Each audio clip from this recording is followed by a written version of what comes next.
नमस्कार दोस्तों, आज हमारा चैप्टर रहेगा नंबर सिस्टम। जो हमने पढ़ा था प्राकृत संख्याओं का योगफल, प्राकृत संख्याओं के वर्गों का योग, घनों का योग, प्रथम एन विषम संख्याओं का योग, प्रथम एन सम संख्याओं का योग, उसके बाद में परिमेय तथा अपरिमेय संख्याओं के क्वेश्चन और शांत तथा अशांत दशमलव प्रसार वाली संख्याओं को p बटा q के रूप में बदलना।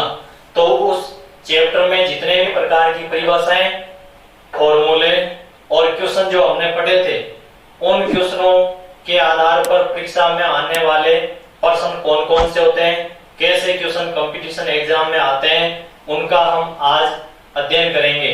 तो पहला क्वेश्चन है दोस्तों, प्रथम 20 सम संख्याओं का योगफल कितना होगा। जैसे ये प्रश्न आ गया, प्रथम 20 सम संख्याओं का योगफल क्या है, तो आपको शॉर्ट ट्रिक में क्वेश्चन को करना है, साइलेंट रीडिंग के आधार पर करना है, मौन वाचन के साथ में करना है, गणना ज्यादा नहीं करके शॉर्ट गणना के आधार पर करना है।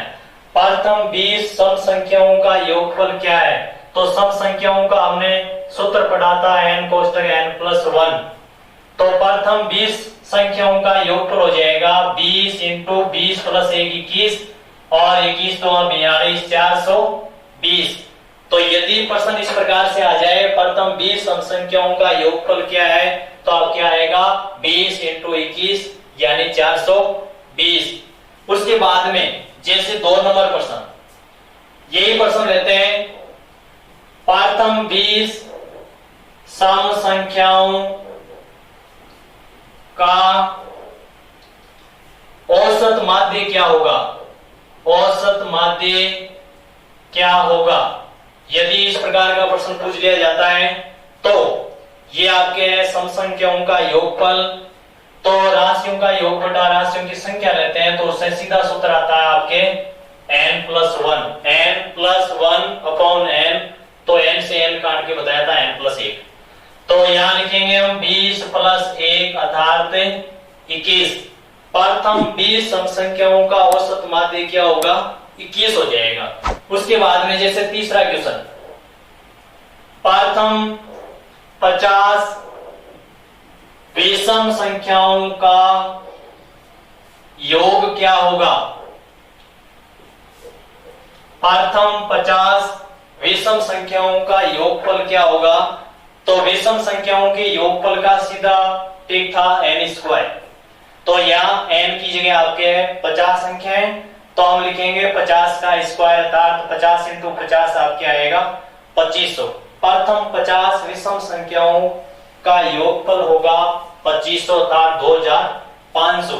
जैसे प्रश्न पूछ लिया, प्रथम 50 विषम संख्याओं का औसत माध्य, तो औसत माध्य का सूत्र था n²/n=n। तो n का मतलब जितने संख्या हैं उन संख्याओं के संख्यात्मक मान के बराबर ही विषम संख्याओं का औसत माध्य हो जाएगा। जैसे प्राकृत संख्याओं का पूछ लिया, प्राकृत संख्याओं के लिए प्रश्न पूछा है, प्रथम 20 प्राकृत संख्याओं का योगफल, प्रथम 20 प्राकृत संख्याओं का योगफल। तो प्राकृत संख्याओं की योगफल वाला सूत्र रहेगा n कोष्टक n+1, n कोष्टक n+1/2 अर्थात n का मान 20 दिया है, 20 × 21/2, 2 का भाग 20 में 10 बार, तो आप क्या आएगा 10 × 21 = 210 अर्थात मान आ जाएगा आपका 210। जैसे आपको प्रश्न पूछ लिया 20 से 30 तक प्राकृत संख्याओं का योग, 20 से 30 तक प्राकृत संख्याओं का योगफल कितना होगा।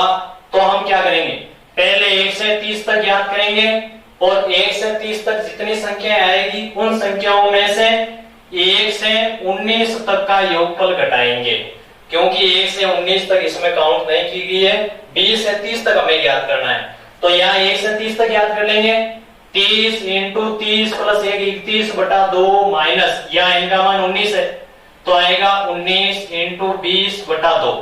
ये आपके प्राकृत संख्याओं का सूत्र योगफल होगा। 2 का भाग 30 में 15 बार, 15 इंटू 31 माइनस 2 का भाग 20 में 10 बार, 19 इंटू 10, तो आपके 15 इंटू 31, 15 का 15, 15 45, 45 और 1 46, 465 माइनस 190, 5 में से 0 घटाएंगे 5, 16 में से 9 घटाएंगे 7, और यहां बचेगा 3 में से 1 घटाओगे 2, तो आपके आएगा 275। अर्थात हमारे को पूछ लिया जाए कि 60 से लेकर के 100 तक की प्राकृत संख्याओं का योगफल कितना होगा, तो उसके लिए हम ज्ञात करेंगे। पहले 1 से 100 तक ज्ञात कर लेंगे। 1 से 100 तक जितनी भी प्राकृत संख्याओं का योगफल आएगा, उस योगफल में से 1 से लेकर के 59 तक, अर्थात 1 से 59 तक जितना योगफल आएगा, उस योगफल को हम घटा देंगे। उसके बाद में आगे वाला क्वेश्चन, प्राकृत संख्याओं के वर्गों का योगफल, घनों का योगफल, फिर सम संख्याओं के वर्गों का योगफल, विषम संख्याओं के वर्गों का योगफल। तो आगे क्वेश्चन 8 नंबर, प्रथम 10 सम संख्याओं, प्रथम 10 सम संख्याओं के वर्गों का योग, प्रथम 10 सम संख्याओं के वर्गों का योगफल क्या होगा। अर्थात कह सकते हैं प्रथम 10 सम संख्याओं के वर्गों का योगफल 2 का स्क्वायर, 4 का स्क्वायर, 5 का स्क्वायर, 6 का स्क्वायर, 4 का स्क्वायर प्लस 6 का स्क्वायर प्लस 8 का स्क्वायर, इस प्रकार से। तो प्रथम 10 सम संख्याओं के वर्गों का योगफल, उसमें आपके जो 10 सम संख्याओं में लास्ट वाली सम संख्या आएगी आपके 20, अर्थात 1 से 20 तक कुल 20 सम संख्याएं हैं। तो प्रथम 10 सम संख्याओं के वर्गों का योगफल, वर्गों का योगफल ज्ञात करने के लिए हमें सीधा ट्रिक लगाना है। n का मान यहां लास्ट वाला मान लेना है वर्गों में। यदि सीधा योगफल दिया गया तो योगफल वाले में अलग सूत्र था, इसमें सीधी ट्रिक काम करेगी। 20 इंटू 20 प्लस 1 इंटू 20 प्लस 2, अर्थात जो लास्ट वाला अंक है उस अंक से आगे वाले दो संख्या लिखनी है। 20 इंटू 21 इंटू 22 और बटा 6, जो प्राकृत संख्याओं के वर्गों के योगफल में आ रहा था 6। उसके बाद में हम इसको सरल करेंगे। 21 और 6 इनको हम 3 से काटेंगे, 7 3 21, 3 दूनी 6, 2 से 20, 10 बार कटेगा। तो 10 इंटू 7 इंटू 22, अर्थात 10 इंटू 22 इंटू 7, 22 7 154 होता है। 154 इंटू 10 1540। तो आपके प्रथम 10 सम संख्याओं के वर्गों का योगफल होगा 1540। जैसे आपको पूछ लिया जाए प्रथम 40 सम संख्याओं के वर्गों का योगफल ज्ञात करो, प्रथम 40 सम संख्याओं के वर्गों का योगफल ज्ञात करो, तो प्रथम 40 सम संख्याओं में 1 से 80 तक संख्या होगी, जिसमें 40वीं संख्या आएगी 80। तो उसके लिए हम लिखेंगे 80 इंटू 81 इंटू 82 बटा 6, और इनका जो भी कैलकुलेशन आएगा वो आपके प्रथम 40 सम संख्याओं के वर्गों का योगफल हो जाएगा। इसी प्रकार से विषम संख्याओं के लिए, विषम संख्याओं के लिए क्वेश्चन आएगा तो भी ये ट्रिक लगानी है। जैसे प्रश्न नंबर 9 लिख दिया, a का स्क्वायर प्लस 3 का स्क्वायर प्लस 5 का स्क्वायर प्लस 7 का स्क्वायर प्लस 9 का स्क्वायर प्लस 27 का स्क्वायर। प्रथम विषम संख्याओं के वर्गों का योगफल इस श्रेणी में a का स्क्वायर प्लस 3 का स्क्वायर, 5 का स्क्वायर, 7 का स्क्वायर, 9 का स्क्वायर और लास्ट में दिया है 27 का स्क्वायर। इनका हम योगफल ज्ञात करेंगे। तो योगफल के लिए सीधा ट्रिक लगाएंगे। लास्ट वाली संख्या क्या है 27, 27 को हम n मानेंगे।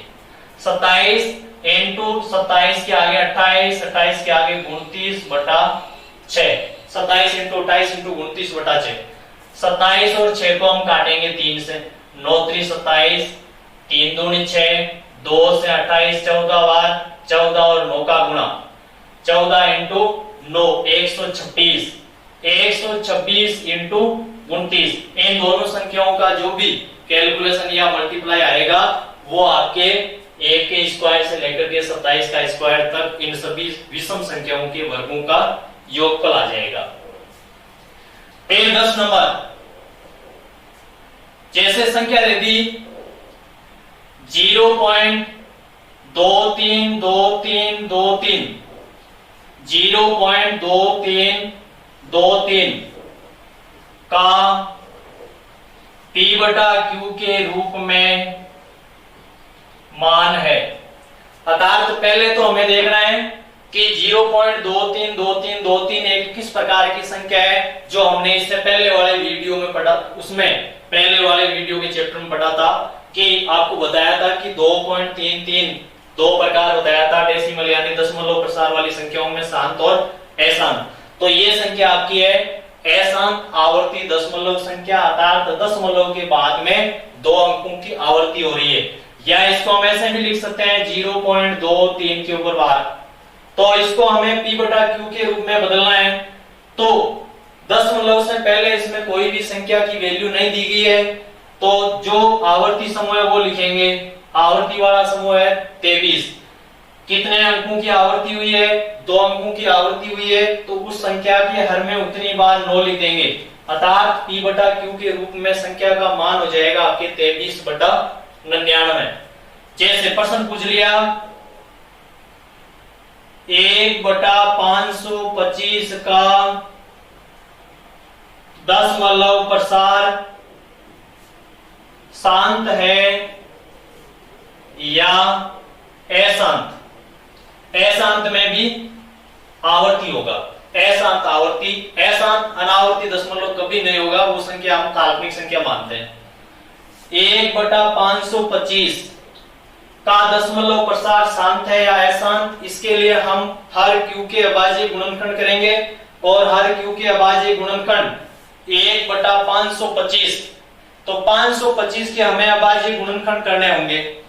525 सबसे पहले हम 3 का भाग लगाएंगे, इस 5 का भाग लगाएंगे, 5 का भाग 5 में एक बार, 2 में नहीं जाएगा, 0 और 25 में 5 बार 105। फिर 5 का भाग लगाएंगे 10 में 2 बार, 5 में एक बार, अब 3 का भाग लगा सकते हैं आप। अर्थात इनके अभाज्य गुणनखंड करेंगे तो अभाज्य गुणनखंड में 2 3 हमने इकाई अंक 5 के आधार पर भाग लगा दिया था। 5 का इकाई अंक यदि 5 है तो उसमें 3 का भी जा सकता है, 5 का भी जा सकता है। अभाज्य गुणनखंड में आगे पीछे कोई त्रुटि नहीं होगी, इसलिए 3 का भाग 21 में 7 बार, अर्थात यहाँ पर अभाज्य गुणनखंड आ रहे हैं 525 के 1 बटा 3 इंटू 7 इंटू 5 इंटू 5, अर्थात इसके अभाज्य गुणनखंड, जो भी अभाज्य गुणनखंड है वो अभाज्य गुणनखंड आपके 2 या 5 या 2 इंटू 5 इन दोनों में से नहीं होकर के इनके अतिरिक्त एक अन्य संख्या है, इसलिए इस संख्या का दशमलव प्रसार होगा आपके अशांत आवर्ती। कौन सा होगा? अशांत आवर्ती दशमलव प्रसार। उसके आगे जैसे प्रश्न पूछ लिया कि P बटा Q में P तथा Q का संबंध है, P और Q को हम किस प्रकार की संख्याएं मानते हैं, अर्थात P बटा Q में P तथा Q का संबंध है, तो इसमें संबंध का यदि पूछता है तो आपकी या तो ये मिलेगा कि P तथा Q है वो आपकी क्या है? Integers number. P तथा Q belongs to integers number, P और Q आपकी पूर्णांक संख्याएं है। उसके आगे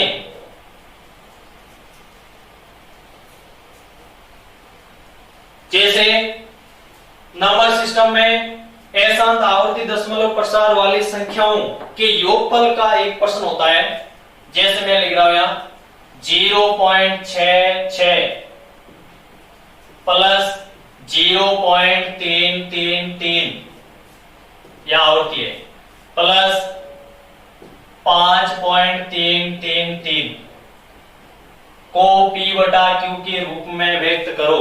उस समय पहले तो हमें देखना है कि दशमलव के बाद में सभी संख्याओं में अंकों की आवर्ती, जिस अंक की आवर्ती है दशमलव के बाद में जितनी भी संख्याएं दी गई उन सभी संख्याओं को दशमलव के बाद में बराबर सेट करना है। जैसे 0.666, 0.333, फिर 5.333, उसके बाद में हमें इनका योगफल करना है। अलग अलग P बटा Q के रूप में नहीं बदल करके हम इन सभी का एक साथ योग करेंगे और योगफल में जो भी मान आएगा उस मान को P बटा Q के रूप में बदल देंगे। तो इसमें मान आएगा आपके 12 का 2, फिर 12 और 1 हासिल वाला 13 का 3, फिर 12 और 13 का 3 हासिल का 1, 5 और 1 6। संख्या आपकी बड़ी है 6.332 और इन तीनों अंकों की आपकी रहेगी आवर्ती 6.332। ये एक समूह हो गया आवर्ती वाला। तो इसमें हम लिखेंगे 332 बटा 999, 3 अंकों की आवर्ती है 332 बटा 999 और इसमें कितना जोड़ेंगे 6 की, 6 आपके पूर्णांक है, इसमें 6 को जोड़ देंगे अर्थात संख्या आपकी आएगी 6 इंटू 999 प्लस 332 बटा 999। इनको हम सरल करेंगे तो संख्या आएगी आपके P बटा Q के रूप वाली। तो स्टार्टिंग से लास्ट तक वीडियो को देखने के लिए बहुत बहुत धन्यवाद। आपको वीडियो अच्छा लगा होगा और इसी प्रकार से आप भी इस प्रकार के प्रश्न बना करके कंपटीशन लेवल में तैयारी कर सकते हैं। इसी प्रकार से आप अन्य प्रश्न भी बना सकते हैं और जितने ज्यादा से ज्यादा आप प्रश्न पुट अप करोगे, अपने दिमाग से बनाओगे, जितने प्रश्नों को आप सोल्व करोगे उतना ही आपका माइंड डेवलप होगा, आपकी मानसिक क्षमता तेज होगी और सोचने की क्षमता है वो भी तेज होगी। वीडियो को अपने दोस्तों तक शेयर करें, लाइक करें और यदि कोई भी त्रुटि हो तो उसको कमेंट बॉक्स में लिखें। वीडियो अच्छा लगा हो तो भी कमेंट बॉक्स में लिखें और अन्य यदि कोई भी आपको चैप्टर पहले पढ़ना हो तो उसका भी आप सुझाव दीजिएगा, कमेंट बॉक्स में जरूर लिखें। तो वीडियो को अपने दोस्तों तक आगे से आगे शेयर करें, हम आपके साथ में बने रहेंगे। यही मैं आपसे गुजारिश करता हूं कि आप स्टार्टिंग से लास्ट तक हमारे साथ में बने रहेंगे। धन्यवाद।